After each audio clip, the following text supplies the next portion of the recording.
بسم اللہ الرحمن الرحیم الحمدللہ وحدہ والصلاة والسلام علی من لا نبی بعد اما بعد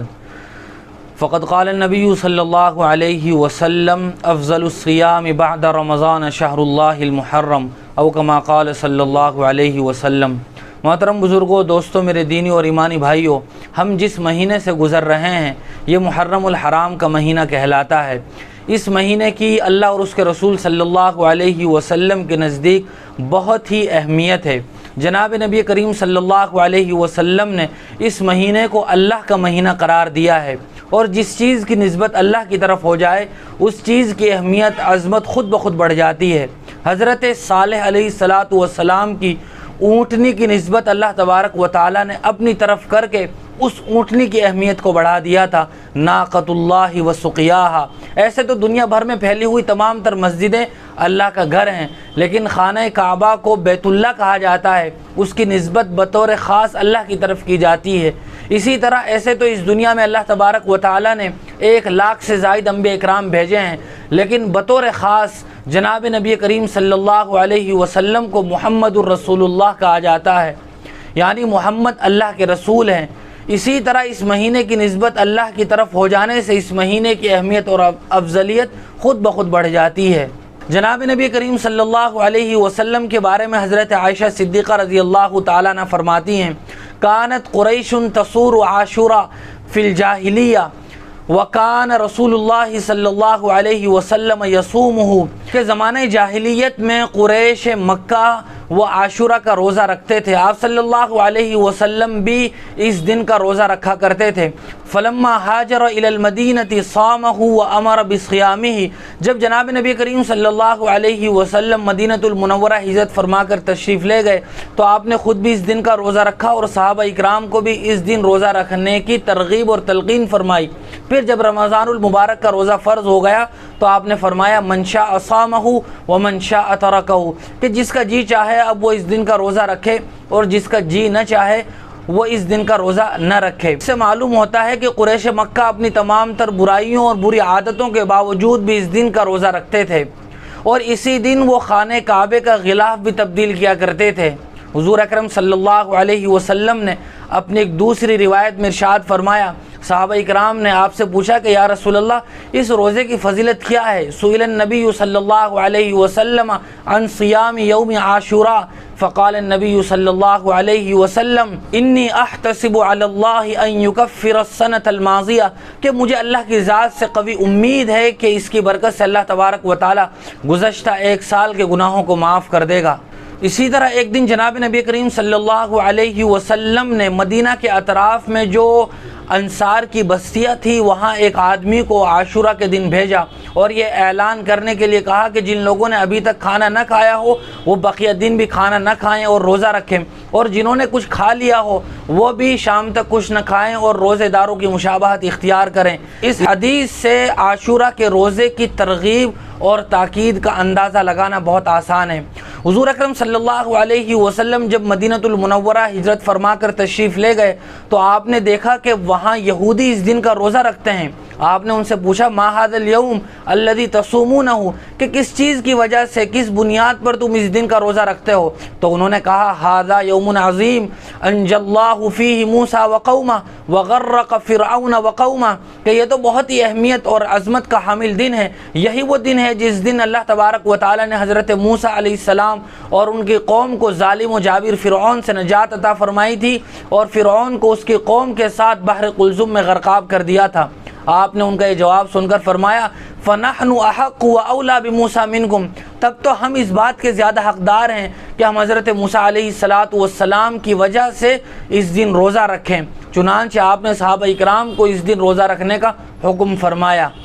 ساتھ ساتھ میں جناب نبی کریم صلی اللہ علیہ وسلم نے اپنے انتقال سے پہلے والے سال صحابہ اکرام کو یہ بات ارشاد فرمائی تھی، صوموا یوم عاشوراء وخالفوا فیہ الیہود وصوموا قبلہ یوما او بعدہ یوما، کہ تم عاشوراء کا روزہ رکھو لیکن اس دن روزہ رکھنے میں یہودیوں کی مخالفت کرو، اور مخالفت اس طرح کرو کہ عاشوراء یعنی 10ویں محرم کے روزے کے ساتھ ایک روزہ اور رکھو، چاہے تو 9ویں محرم کا رکھو یا 11ویں محرم الحرام کا روزہ رکھو، تاکہ یہودیوں کی مخالفت ہو جائے۔ یہاں ہمارے لیے بطور خاص جو نقطے کی بات ہے وہ یہ کہ روزہ رکھنا اچھا عمل ہے، اس کے باوجود بھی آپ نے یہودیوں کی مخالفت کا حکم دیا۔ اس سے اس بات کا اندازہ لگایا جا سکتا ہے کہ وہ کلچر جو ہم نے یہودیوں کا اپنا لیا، وہ بری عادتیں جو ہمارے معاشرے میں دن بدن پنپتی چلی جا رہی ہیں، مشرقی تہذیب کو چھوڑ کر ہم نے مغربی تہذیب اور ویسٹرن کلچر کو اپنا لیا، تو یہ ہمارے لیے کتنی بڑی بدقسمتی کی بات ہے۔ اسی لیے آپ صلی اللہ علیہ وسلم نے ارشاد فرمایا تھا، من تشبہ بقوم فہو منہم، کہ جو آدمی جس قوم کی مشابہت اختیار کرتا ہے وہ انہی میں سے ہو جاتا ہے۔ روزہ رکھنے کی مشابہت تو اچھی بات تھی، اس کے باوجود آپ نے مخالفت کا حکم دیا، تو بری باتوں میں یہودیوں کی اور نصارہ کی مشابہت اختیار کرنا یہ بڑی بدقسمتی کی بات ہے۔ اسی طرح ترغیب و ترہیب میں ایک روایت ہے جس میں آپ صلی اللہ علیہ وسلم نے ارشاد فرمایا، من صام یوما من المحرم فلہ بکل یوم 30 یوما، کہ جو آدمی محرم الحرام کے ایک دن کا روزہ رکھے گا تو اللہ تبارک و تعالی اس کو 30 دن روزہ رکھنے کا ثواب عطا فرمائیں گے۔ ان تمام تر روایات سے محرم الحرام میں یوم عاشورہ کے روزہ رکھنے کی فضیلت معلوم ہوتی ہے۔ فقہاء اکرام نے ایک مسئلہ یہاں یہ بیان فرمایا ہے کہ آدمی اگر بلا عذر صرف یوم عاشورہ کا روزہ رکھے تو یہ مکروہ تنزیہی ہے، اس لیے ہم یوم عاشورہ کے ساتھ بطور خاص ایک دن کا روزہ اور ملا لیں، چاہے 9 محرم الحرام کا روزہ رکھیں یا 11 محرم الحرام کا روزہ رکھیں، تاکہ پوری فضیلت کما حقہ حاصل ہو سکے۔ یوم عاشورہ کے تعلق سے بہت سارے مفسرین و مورخین نے کچھ باتیں ذکر فرمائی ہیں جن سے اس دن کی اہمیت مزید بڑھ جاتی ہے۔ مورخین لکھتے ہیں کہ یہی وہ دن ہے جس دن اللہ تبارک و تعالی نے آسمان و زمین، قلم اور حضرت آدم علیہ السلام کو پیدا فرمایا تھا۔ یوم عاشورہ 10 محرم ہی کو حضرت آدم علیہ السلام کی توبہ قبول ہوئی تھی۔ اسی دن حضرت نوح علیہ السلام کی کشتی خوفناک سیلاب سے بحر جودی پر لنگر انداز ہوئی تھی۔ اسی دن اللہ تبارک و تعالی نے حضرت ابراہیم علیہ السلام کو خلیل اللہ بنایا تھا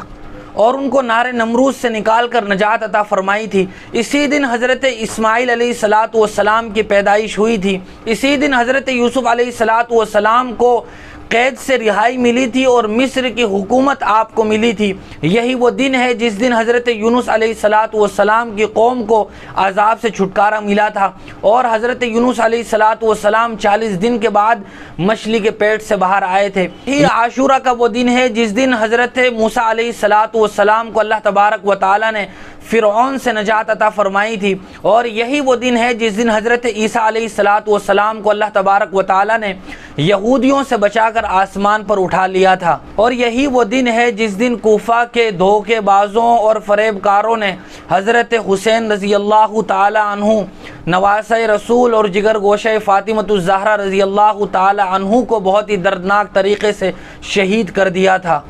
احادیث کے ذریعے سے دوسری بات جو ہمیں محرم الحرام کے عاشورہ کے دن سے پتہ چلتی ہے وہ یہ ہے کہ آپ صلی اللہ علیہ وسلم نے ارشاد فرمایا، من وسع علی نفسہ واہلہ یوم عاشورہ وسع اللہ علیہ سائر سنتی، کہ جو آدمی اس دن اپنے لیے اور اپنے گھر والوں کے لیے دسترخوان کو وسیع کر دے گا تو اللہ تبارک و تعالی سارے سال اس کے دسترخوان کو وسیع رکھیں گے، جس کا مطلب یہ ہے کہ آدمی اس دن اپنے گھر والوں کے لیے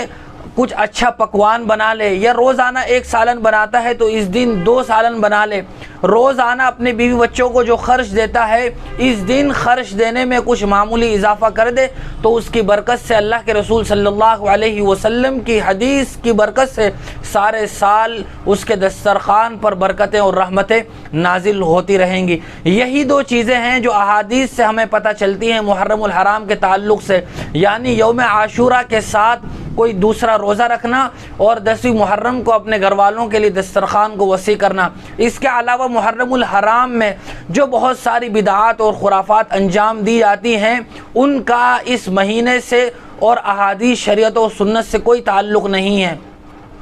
بہت سے لوگ ماہ محرم الحرام کو غم کا اور ماتم کا مہینہ سمجھتے ہیں، اسی لیے وہ محرم الحرام میں شادیاں نہیں کرتے، اور اسی لیے عورتیں خواتین اس مہینے میں بناؤ سنگار، زیب و زینت اور میک اپ نہیں کرتی، اور بہت سارے نام نہاد مسلمان